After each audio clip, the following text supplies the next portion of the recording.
प्रिय श्रोते हो, विकास बलवंत शुक्लचा नमस्कार. आपण ऐकत आहोत अरेबियन नाईट्स. आत्तापर्यंत आपण 7 भाग ऐकलेत. आज सादर करतोय भाग 8.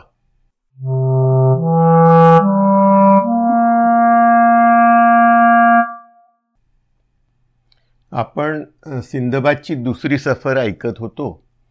सिंदबादने अत्यंत मोठमोठे सर्वोत्कृष्ट हिरे वेचून ते खाण्याचे पदार्थ आत भरून जी कातड्याची पिशवी बरोबर आणली होती ती रिकामी करून तीत भरले आणि ती कमरेस बळकट बांधून टाकली.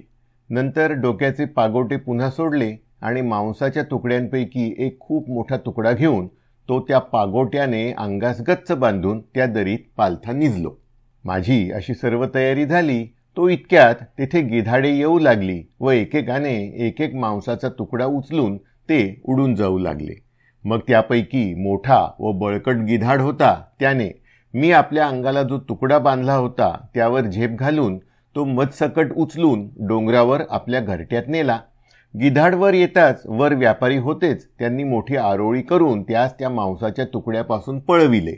मग मी जेथे उभा होतो तेथे एक व्यापारी येऊ लागला. मला पाहून प्रथम तर तो दचकला, पण पुन्हा धीर धरून जवळ येऊन त्याने मजबरोबर भांडण आरंभिले.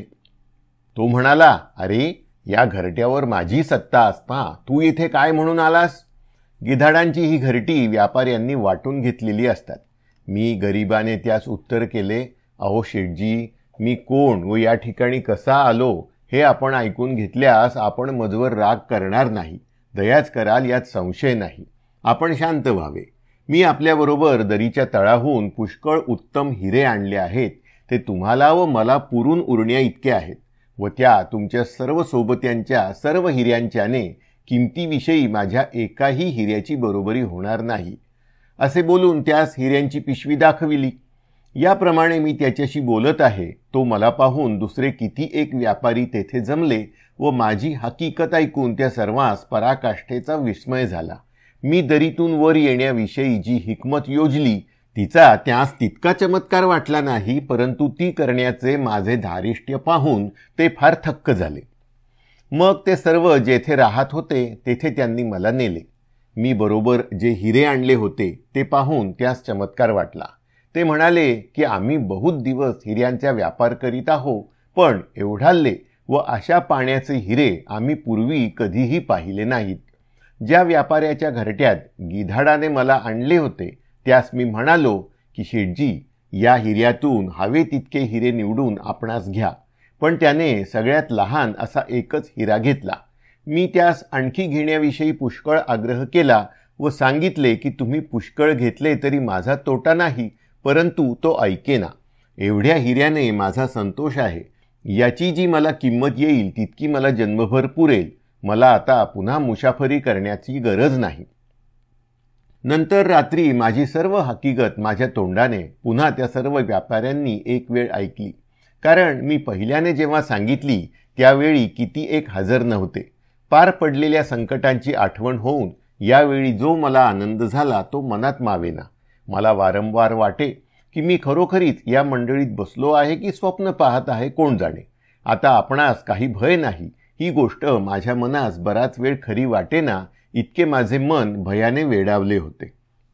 मी त्या व्यापाऱ्यांमध्ये येण्याच्या पूर्वी काही दिवस ते येथे आले होते व हिरे वेचण्याचे कामही त्यांचे त्याच दिवशी आटपले होते. त्यामुळे दुसऱ्या दिवशी आम्ही तेथून निघालो. ज्या उंच डोंगरावरून आमची वाट होती त्या डोंगरावर मोठमोठे साप असतात, परंतु ईश्वराच्या कृपेने आम्ही सर्व त्यास टाळून फार जवळचे जे बंदर होते तेथे सुखरूप येऊन पोहोचलो. या बंदराहून जहाजावर बसून आम्ही रोहा नामक बेटास गेलो, ज्यापासून कापूर निघतो. ती झाडे या बेटात असतात. ती झाडे मोठी असून त्यांचा विस्तार एवढा असतो की त्यांच्या सावलीस 100 मनुष्य सहज बसतील. या झाडास शेंड्याशी भोक पाडून तेथे एक मडके अडकवतात, म्हणजे त्या भोकातून रस वाहून मडक्यात साचतो व तो रस आळला म्हणजे कापूर झाला. याप्रमाणे रस त्यातून निघून गेला म्हणजे ते झाड वाळून मरते. गेंडे म्हणून जी जनावरे आहेत ती या बेटातच असतात. हे जनावर हत्तीपेक्षा लहान व रेड्यापेक्षा मोठे असते. याच्या नाकावर एक शिंग असते. त्या शिंगाची लांबी 1 हात असते. ते भरीव असून मधून चिरलेले असते. त्या शिंगावर माणसाच्या चित्रासारख्या पांढऱ्या रेघा असतात. गेंडा हत्तीबरोबर लढाई करतो व ती करताना तो हत्तीच्या पोटाखाली शिरून त्यात आपले शिंग भोसकून त्या हत्तीस डोक्यावर घेऊन जातो. पण हत्तीचे रक्त व चरबी त्याच्या डोळ्यात शिरून काही वेळाने तो आंधळा होऊन जमिनीवर पडतो. परंतु या पुढली गोष्ट ऐकून तर तुम्हास फारच चमत्कार वाटेल. ती गोष्ट अशी की याप्रमाणे तो गेंडा पडला असता रुख पक्षी त्यावर झडप घालून त्यास त्याच्या शिंगास अडकलेल्या हत्तीसकट चोचीत धरून आकाश मार्गाने नेऊन आपल्या पिलास खावयास देतो. याप्रमाणे दुसऱ्या किती एक अद्भुत गोष्टी मी त्या बेटात पाहिल्या, परंतु त्या आता तुम्हास सांगत नाही, कारण त्या सर्व सांगू लागलो तर तुम्हास कंटाळा येईल. असो, मग जवळच्या हिऱ्यांपैकी काही हिरे विकून मी त्या बेटातले काही उंची उंची जिन्नस व्यापाराकरिता खरेदी केले. मग तेथून निघून दुसऱ्या किती एक बेटात गेलो व वाटेने पुष्कळ बंदरात उतरून तेथे विक्री व खरेदी करीत करीत शेवटी बसोरा शहरास येऊन पोचलो. तेथे गलबतावरून उतरून बगदाद शहरास आलो. घरी आल्यावर पहिल्याने गरिबास पुष्कळ पैसा धर्म केला व याप्रमाणे मोठ्या मेहनतीने आणि संकटांनी मिळवलेली दौलत काही दिवस स्वस्थ सुखाने भोगली. माझा चोहोकडे नावलौकिक झाला आणि लोकात माझी अब्रू वाढली. याप्रमाणे दुसऱ्या सफरीची हकीकत समाप्त करून सिंदबाद याने हिंदबाद यास त्याही दिवशी 100 रुपयांची एक पिशवी बक्षीस केली व सांगितले की तिसऱ्या सफरीची गोष्ट ऐकण्याकरिता उद्या तुम्ही यावे. नंतर सर्व मंडळी आपापल्या घरी गेली. दुसरे दिवशी संकेताप्रमाणे सर्व जमले. हिंदबाद, ज्यास आता दारिद्र्याची स्मृतीही राहिली नव्हती, तोही सांगितल्याप्रमाणे आला. मग जेवण झाल्यावर सिंदबाद याने लक्ष देण्याविषयी सर्व मंडळींची प्रार्थना करून तिसऱ्या सफरीची हकीकत सांगण्यास आरंभ केला. तो म्हणतो, सिंदबाद याची तिसरी सफर. दुसऱ्या सफरीहून आल्यावर किती एक दिवस मी घरी बसून स्वस्थ सुखानुभव घेतला. त्यामुळे गेल्या 2 सफरीत झालेल्या सर्व संकटांची आणि दुःखांची स्मृतीसुद्धा नाहीशी झाली. परंतु त्यावेळेस मी भर ज्वानीत होतो. यास्तव घरी निरुद्योगी बसण्याचा मला लवकरच कंटाळा आला. मग धोक्याचे विचार मनातून नाहीसे करून व उदिमाकरिता पुष्कळ उंची उंची माल खरेदी करून तो बरोबर घेऊन बगदादाहून बसोऱ्यास मी आलो. तेथे एका गलबतावर भाड्याने जागा घेऊन त्यावर तो माल चढवून मीही वर चढलो. मजबरोबर पुष्कळ दुसरे व्यापारी निघाले. आम्ही पुष्कळ फिरलो व बंदरोबंदरी उतरून तेथे उदीमही पुष्कळ केला व त्यात आम्हास नफाही पुष्कळ झाला. आमचे जहाज एके दिवशी अफाट दर्यात चालले असता एकाएकी मोठे जबरदस्त वादळ झाले. त्यामुळे आम्ही रस्ता चुकलो. ते वादळ तसेच किती एक दिवस चालले होते. पुढे आमचे जहाज भटकत भटकत एका बेटाजवळ आले. आमच्या गलबतवाल्या नाखुद्याच्या मनात त्या बेटात उतरावयाचे नव्हते, परंतु आमचा उपाय नाहीसा झाल्यामुळे आम्ही त्या बेटांपासून थोड्या अंतरावर गलबत नांगरले. मग अवजारे आटोपल्यावर नाखुद्याने आम्हास सांगितले, मित्र हो, हे बेट व याच्या शेजारची किती एक बेटे, यात मोठे क्रूर व अडाणी लोक राहतात. यांच्या सगळ्या अंगावर केस असतात. ते आपणावर चालून येतील. आता ते लोक ठेंगणे व लहान आहेत, तथापि आपण त्यांची मारामारी करता कामा नये, कारण आपल्या हातून जर का त्यातला एखादा मेला तर तत्काळ त्या लोकांची असंख्य सेना टोळधाडीप्रमाणे आपणावर पडून ते आपणा सर्वांस ठार मारून टाकतील. हे भाषण ऐकून गलबतावरील सर्व मंडळी भयाने गडबडून गेली. नाखुद्याने ही जी गोष्ट सांगितली तिचा प्रत्यय लवकरच आला. आमचे गलबत स्थिर होऊन थोडा वेळ लोटतो न लोटतो इतक्यात त्या बेटातून वेड्या विद्र्या त्या अडाणी लोकांच्या झुंडीच्या झुंडी समुद्रकाठी आल्या आणि त्यांनी भराभर समुद्रात उड्या घालून पोहत पोहत येऊन आमचे गलबत घेरले. ते गलबतावर अशा त्वरेने आणि चपलतेने चढले की त्यांचे बाय गलबताच्या बाजूस किंवा दोरखंडास लागताना आम्हास दिसले देखील नाहीत. या प्रसंगी आमची काय अवस्था झाली असेल ते मित्र हो तुम्हीच मनात आणा. त्यांनी काही केले तरी सर्व सोसून उगाच बसावयाचे, त्यास हात म्हणून लावावयाचा नाही आणि त्यांची भाषा आम्हास व आमची त्यास न समजल्यामुळे बोलण्याचा तर उपयोगच नाही. अशा स्थितीत त्यांनी अवजारे सोडली व नांगराचा सोल तोडून टाकला. मग त्यांनी जहाज ओढून तीरावर नेऊन आम्हा सर्वांस जमिनीवर उतरवले आणि तेथून आम्हास घेऊन दुसऱ्या ज्या एका बेटातून ते आले होते तिथे गेले. हे बेट समुद्रातून फिरणारे सर्व लोक टाळतात व ते तसे का करतात याचे कारण माझ्या पुढील गोष्टीवरून तुमच्या ध्यानात येईल. परंतु या प्रसंगी आम्ही निरुपाय होऊन त्या बेटात गेलो. तेथे आम्ही पोचल्यावर ते अडाणी लोक निघून गेले. मग आम्ही तीरावरून त्या बेटाच्या आतल्या प्रदेशी जात असता वाटेने आम्हास किती एक फळझाडे लागली. त्यांची फळे खाऊन वाचतील तितक्या दिवस प्राण वाचविण्याचा आम्ही बेत केला. परंतु आम्हा सर्वांची अशी खात्री झाली होती की आपण काही येथून जिवंत सुटत नाही. मग त्या ओसाड बेटात फिरत असता दूर अंतरावर एक मोठी इमारत आमच्या दृष्टीस पडली. नंतर जवळ जाऊन पाहतो तो ती एक उंच मोठी हवेली होती. तिचा दरवाजा शिसवीचा होता. तो उघडून आम्ही आत शिरलो. तोंडीच मोठे अंगण होते व दरवाजाच्या समोरच्या बाजूस मोठा सोपा होता व त्याच्या मध्यभागी आत जावयाचे दार होते. त्या दाराच्या बाहेर वरून आच्छादलेली चौकोनी बसावयाची जागा होती. तेथे एका बाजूस माणसांच्या हाडांचा एक मोठा ढीग पडला होता व त्या ढिगासमोर मांस भाजावयाचे किती एक लोखंडाचे दांडे पडले होते. हे पाहून तर आमचे काळीज चरकले. परंतु आम्ही सर्व चालून चालून अगदी थकून गेलो होतो. आम्हास पाऊल सुद्धा उचलून टाकण्याचे सामर्थ्य राहिले नव्हते. त्यामुळे आम्ही निरुपाय होऊन तेथेच भुईवर पडलो. इतक्यात सूर्यास्त होण्याची वेळ झाली. आम्ही पंगू व दीन होऊन तेथे पडलो असता त्या सोप्याचे दार एकाएकी मोठ्याने वाजलेसे वाटले आणि पाहतो तो ते उघडून ताडासारखा उंच व मोठा लठ्ठ व काळा ढुस्स असा एक राक्षस बाहेर आला. त्यास कपाळाच्या मध्यभागी वाटोळा व निखाऱ्यासारखा लाल व चकचकीत असा एकच डोळा होता. त्याचे तोंड घोड्यासारखे लांब असून त्याचा खालचा ओठ त्याच्या उरावर लोंबत होता व त्याचे लांब लांब व तीक्ष्ण पुढील दात तोंडाबाहेर आले होते. त्याचे कान हत्तीच्या कानासारखे असून ते त्याच्या खांद्यावर लोळत होते. त्याची लांब लांब व शेवटास वळलेली नखे मोठ्या प्रचंड पक्षाच्या बोटांसारखी दिसत होती. त्या राक्षसाचे या प्रकारचे भयंकर रूप पाहून आम्ही सर्व भीतीने मूर्छा येऊन मढ्यासारखे जागच्या जागी निश्चित पडलो. नंतर काही वेळ लोटल्यावर पुन्हा शुद्धीवर येऊन पाहतो तो ते सोफ्याच्या दारापुढच्या चतुष्कोनी जागेत बसून आपल्या भयंकर डोळ्याने आम्हाकडे न्याहाळून पाहत आहेसे दृष्टीस पडले. मग पाहून झाल्यावर आम्ही पडलो होतो तेथे येऊन त्याने हात लांबवून प्रथमतः मला धरले. नंतर मानगोटी धरून मला वर उचलले आणि खाटीक बकऱ्यास जसे करतो तसा मला उलथा पालथा करून मी अशक्त व रोडका वाटल्यावरून मला टाकून दिले. नंतर याचप्रमाणे दुसऱ्यासही त्याने पाहिले.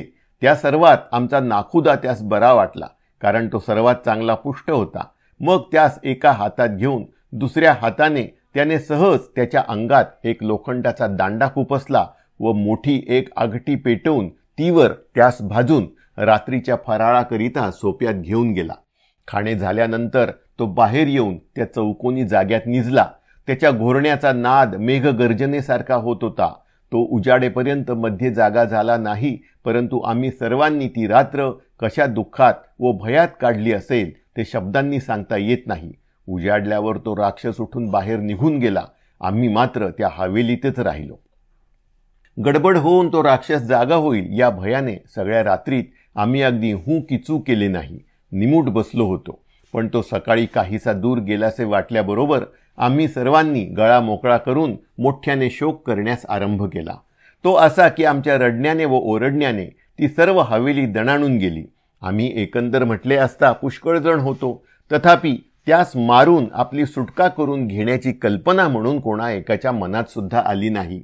आता या राक्षसाचा वध करणे हे मोठे कठीण काम होते खरे, तथापि त्या गोष्टीचा यत्न केल्या वाचून जीव बचावण्यास दुसरा उपायच नव्हता. पुढे आता काय करावे असा आम्ही विचार करीत बसलो असता पुष्कळ कल्पना निघाल्या, परंतु त्यापैकी एकही कायम ठरली नाही. मग ईश्वर काय करील ते करो असा त्यावर हवाला ठेवून आम्ही तो दिवस रान झाडांची फळे मुळे खाऊन त्या बेटात इकडे तिकडे फिरण्यात घालविला. संध्याकाळ झाली तेव्हा रात्र काढण्याकरिता निवाऱ्याची जागा पाहू लागलो, परंतु दुसऱ्या कोठे ती न सापडल्यामुळे निरुपाय होऊन पुन्हा पहिल्या दिवशीच्या त्या हवेलीतच आलो. राक्षस येऊन आम्हापैकी एकाचा फराळ करण्यास चुकला नाही. त्याची भूक शांत झाल्यावर तो आदले दिवसाप्रमाणे झोपी जाऊन मोठ्याने घोरू लागला व पहाट होताच उठून बाहेर निघून गेला. आम्ही सर्व जीवाविषयी इतके निराश झालो की किती एक म्हणू लागले की या अशा रीतीने मरण्यापेक्षा समुद्रात उड्या टाकून मरावे हे बरे. परंतु आम्हापैकी एक जण त्यावर बोलला, अहो, आपल्या मुसलमानी धर्मात आत्महत्येचा निषेध केला आहे, पण तो निषेध जरी नसता तरी ज्याने आपणास अशा घोर रीतीने मारण्याचे आरंभिले आहे त्या दुष्ट राक्षसाचा वध करण्याचा यत्न करणे हे जीव देण्यापेक्षा विशेष शहाणपणाचे कृत्य नव्हे काय? तर आपण सर्वांनी मिळून या गोष्टीचा यत्न करावा हे मला बरे वाटते. या जातीची मसलत मीही आपल्या मनात योजिली होती. मग तीच गोष्ट निघाल्यावरून ती मसलत मी आपल्या सर्व सोबत्यास सांगितली. त्या सर्वांस ती मान्य झाली. मी त्यास म्हणालो, मित्र हो, या बेटाच्या किनाऱ्यावर पुष्कळ लाकडे आहेत हे तुम्हास ठाऊकच आहे.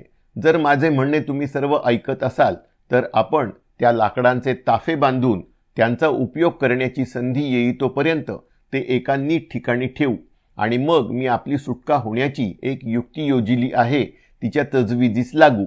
ती युक्ती सिद्ध झाल्यास आपणास त्या ताफ्यांची गरज नाही. मग एखादे गलबत वाटेने जाताना आपणास आढळेपर्यंत आपण याच बेटात कसा तरी काळक्षेप करू. पण माझी युक्ती जर फसली तर आपण तत्काळ ताफ्यांवर बसून ते समुद्रात हाकारू. आता हे मी कबूल करतो की या असल्या आधारावर बसून समुद्राच्या लाटात शिरणे ही जीवावरची गोष्ट आहे खरी. तथापि येथे राहून तरी आपणास मरण कोठे चुकत आहे? तर येथे उगीच बसून राक्षसाच्या तोंडात जाण्यापेक्षा पाण्यात बुडून मरणे बरे नव्हे का? पहा, या दुष्टाने आपणापैकी दोघास तर खाऊन टाकले व आपण असेच येथे बसलो तर आपणा सर्वांसही खाण्यास तो कधी चुकणार नाही. या माझ्या बोलण्यास सर्वांनी रोकार दिला. नंतर आम्ही ताबडतोब समुद्रकाठी जाऊन एक एकावर 3-3 आसामीस बसता येईल असे सर्वांस पुरतेसे ताफे संध्याकाळपर्यंत तयार केले. संध्याकाळ झाली तेव्हा आम्ही पुन्हा त्या वाड्यात आलो. नंतर काही वेळाने आमच्या मागून राक्षसही आला. त्या रात्रीही आम्हापैकी एक जण त्या निर्दय दुष्टाच्या भुकेस बळी पडला. परंतु त्याचा सूड उगवण्यास आम्ही फार वेळ लावला नाही. त्यांचे ते भयंकर भोजन झाल्यावर नेहमीप्रमाणे तो राक्षस निजला. मग तो घोरू लागलासे पाहून आम्हापैकी चांगले घिट्ट घिट्ट 9 जण व मी 10वा इतक्यांनी कमरा बांधून 10 मोठमोठे लोखंडी दांडे घेऊन ते मोठी आगटी जळत होती तीत घातले. नंतर त्यांची टोके तापून चांगली लाल होताच 10ही जणांनी ते दांडे एकदम त्या राक्षसाच्या डोळ्यात भोसकून त्यास अंधळा करून टाकला.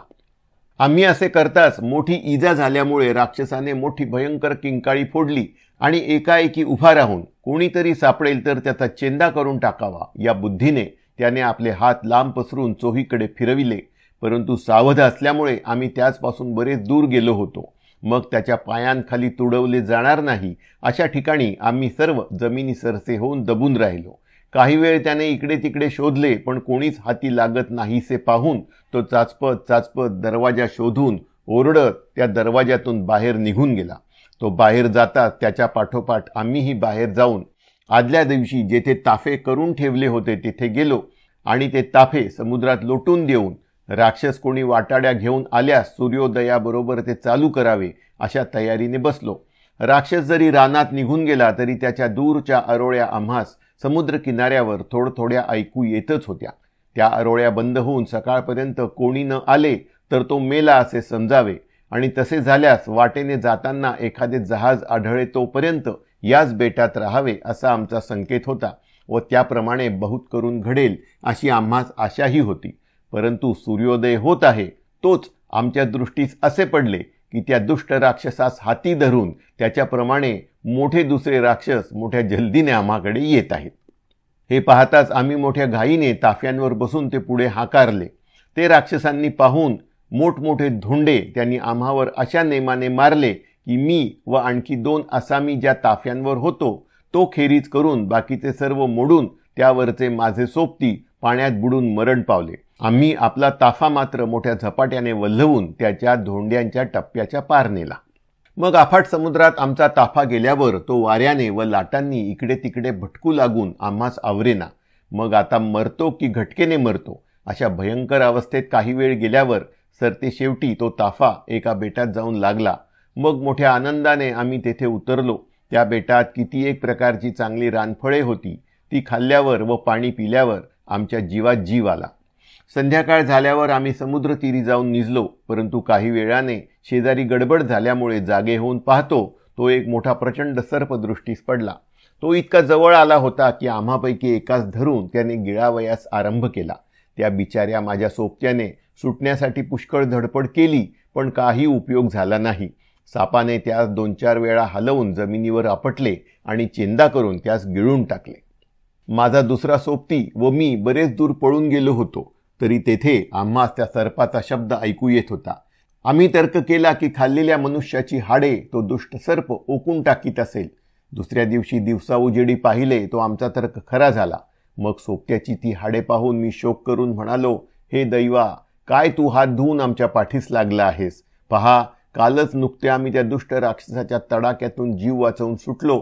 तो आज येथे देखील आम्हाकरिता त्याच सारखे मोठे अरिष्ट तू तयार करून ठेवलेच आहेस ना. नंतर त्या बेटात फिरत असता एक मोठा वृक्ष आमच्या दृष्टीस पडला. त्या वृक्षावर बसून रात्र काढण्याचा आम्ही बेत केला.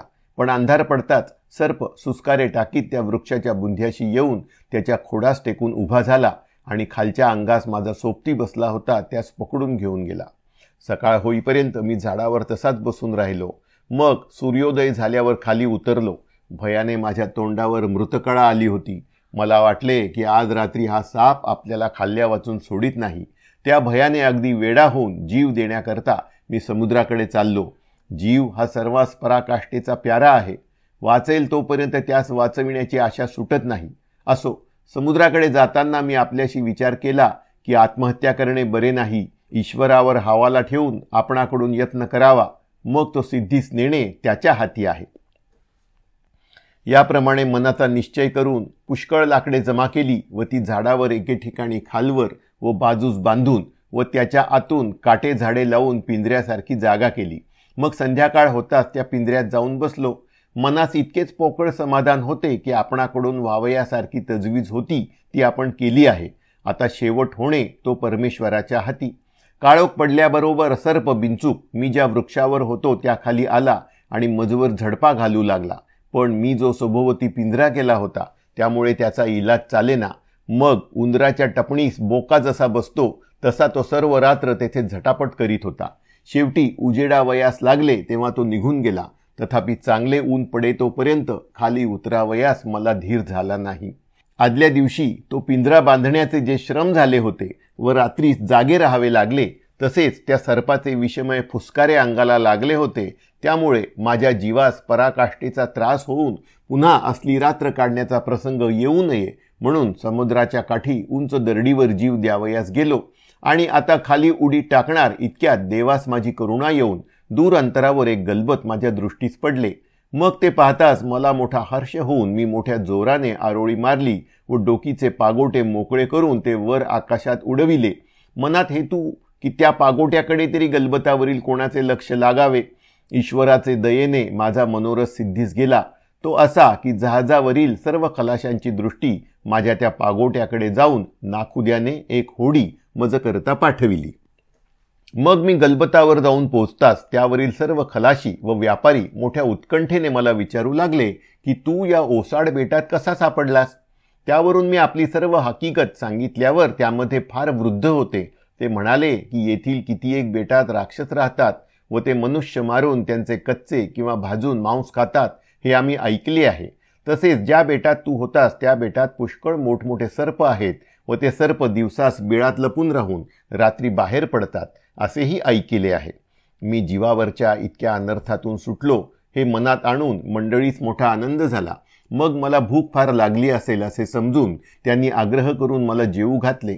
तसेच माझ्या अंगावरची वस्त्रे फाटली होती ती पाहून नाखुद्यास दया आली आणि त्याने आपल्या जवळचा एक पोशाख मला दिला.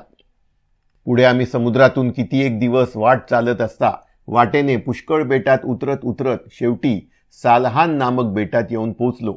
या बेटात चंदन पुष्कळ होते व ते लाकूड फार औषधी आहे. आम्ही बंदरी आल्यावर जहाज नांगरले. व्यापारी लोक आपला माल विकण्याकरिता किंवा त्यांची अदलाबदल करण्याकरिता जहाजातून जमिनीवर उतरू लागले. एके दिवशी नाखुदा मला बोलावून म्हणू लागला, बाबा, काही दिवसांपूर्वी माझ्या गलबतावर एक व्यापारी होता. त्याचा माल मजपाशी राहिला आहे. तो व्यापारी तर मरून गेला. याकरता माझा बेत असा आहे की हा माल विकून जी किंमत येईल ती त्या व्यापाऱ्याची मुले माणसे भेटल्यास त्यास द्यावी. तो माल याच गलबतावर होता. मग तो माल मला दाखवून नाखुदा म्हणाला, मी म्हणतो तो हा माल. माझे तुम्हास सांगणे असे आहे की तुम्ही हा माल आपल्या ताब्यात घेऊन हा विकावा व जी किंमत येईल तिथून चालीप्रमाणे दलाली घ्यावी. मी उत्तर केले की तुम्ही मला हे काम सांगितले हा मजवर मोठा उपकारच झाला. मी ही गोष्ट मोठ्या आनंदाने पत्करतो. त्या जहाजावरचा जो कारकून होता त्यापाशी सर्व जिन्सांची नाववार लिहिलेली यादी असे व त्या यादीत ज्यांचे ज्यांचे जे जिन्नस असत त्यांची नावे लागली असत. त्या कारकुनाने नाखुद्यास विचारले की आपण या गृहस्थास माल देणार तो कोणत्या व्यापाऱ्याचा देणार ते सांगावे, म्हणजे मी त्याप्रमाणे लिहून ठेवीन. नाखुद्याने उत्तर केले की सिंदबाद याचा माल यास दिला म्हणून लिही. हे माझे नाव माझ्या कानी पडताच मला चमत्कार वाटून मी नाखुद्याकडे विशेष न्याहाळून पाहिले. तो काही क्षणांनी मला त्याची ओळख पटली. मी दुसऱ्या सफरीस ज्याच्या गलबतावर गेलो होतो व मी एका ओसाड बेटात ओढ्याच्या काठी झाडीत निजलो असता तो गलबत हाकारून निघून गेला होता तोच हा नाखुदा असे मी पक्के ओळखले. पण पुष्कळ दिवस मध्ये गेल्यामुळे त्याचे रूप बदलले होते म्हणून तो पहिल्याने मला ओळखता आला नाही. आता त्याला तर मी मेलो म्हणून वाटत होते, मग तो मला कसला ओळखतो. मी त्यास म्हणालो, नाखुदे बाबा, तुम्ही मजपाशी ज्याचा माल देणार त्या व्यापाऱ्याचे नाव सिंदबाद होते का? त्याने उत्तर केले, होय, तो व्यापारी बगदाद शहरातील राहणारा होता व तो बसोरा बंदरी माझ्या गलबतावर बसला. तो एके दिवशी चुकून एका ओसाड बेटात निजला असता आम्ही चुकून गलबत हाकारले. पुढे 4-5 तासांनी तो नाहीसे आम्हास समजले, पण वारा विपरीत असल्यामुळे आम्हास त्या बेटाकडे गलबत नेता येईना. मी पुन्हा त्यास म्हणालो, तो सिंदबाद मेला असे तुम्हास वाटते? त्याने उत्तर केले, होय, मेला यात संशय काय? मी पुन्हा त्यास म्हणालो, बरे, तर आता डोळे उघडा आणि ज्यास तुम्ही ओसाड बेटात चुकून टाकिले तो सिंदबाद अद्यापी जिवंत असून तुम्हा पुढे या क्षणी बसला आहे, यास पहा. त्या ओसाड बेटात तुम्ही सर्व निघून गेल्यावर मी जागा झालो आणि शोध करू लागलो तो तुमचे जहाज निघून गेले. हे भाषण ऐकून तो नाखुदा माझ्या तोंडाकडे न्याहाळून पाहू लागला. मग शेवटी त्यास ओळख पटून तो हर्षाने म्हणाला, सिंदबाद, मी तुम्हास ओळखले. ईश्वराची सत्ता अगाध आहे, तो वाचवू लागला म्हणजे असे वाचवतो. असे बोलून तो मला कडकडून भेटला. आणखी तो म्हणाला की माझ्या हातून मोठा अन्याय झाला होता, परंतु तो सुधारण्याची संधी आज आली. फार उत्तम गोष्ट झाली. हा पहा तुमचा माल. आजपर्यंत मी जतन केला व ज्या ज्या बंदरावर उतरलो तेथे तेथे पहिला माल विकून दुसरा विशेष नफ्याचा घ्यावयास चुकलो नाही. हा मूळचा माल व हा वरील नफा हे सर्व तुम्ही सांभाळा. मी ते सर्व आपल्या स्वाधीन करून घेऊन त्या भल्या मनुष्याचे फार आभार मानले, कारण त्याचे कृत्य तसेच स्तुत्य होते. त्या सालाहात बेटातून निघून आम्ही दुसऱ्या बेटात गेलो.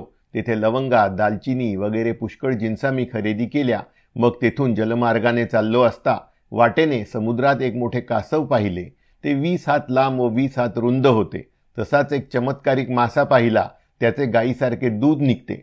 या माशाचे कातडे इतके घट्ट असते की त्याच्या ढाली करतात. आणखी एक मासा पाहिला. त्याचा आकार वरंग उंटासारखा होता. याप्रमाणे चमत्कार पाहत व व्यापार करीत पुष्कळ दिवस फिरल्यानंतर शेवटी बसोऱ्यास पोहोचलो व तेथून बगदाद शहरास आलो. या खेपेस मला इतका पैसा मिळाला की तो एकंदर किती होता हे माझे मला सुद्धा ठाऊक नव्हते. त्यापैकी पुष्कळ पैसा मी गरीब गुरिबास खैरात वाटला व नवीन पुष्कळ जमिनी खरेदी केल्या. याप्रमाणे सिंदबाद याने तिसऱ्या सफरीची हकीकत संपविली.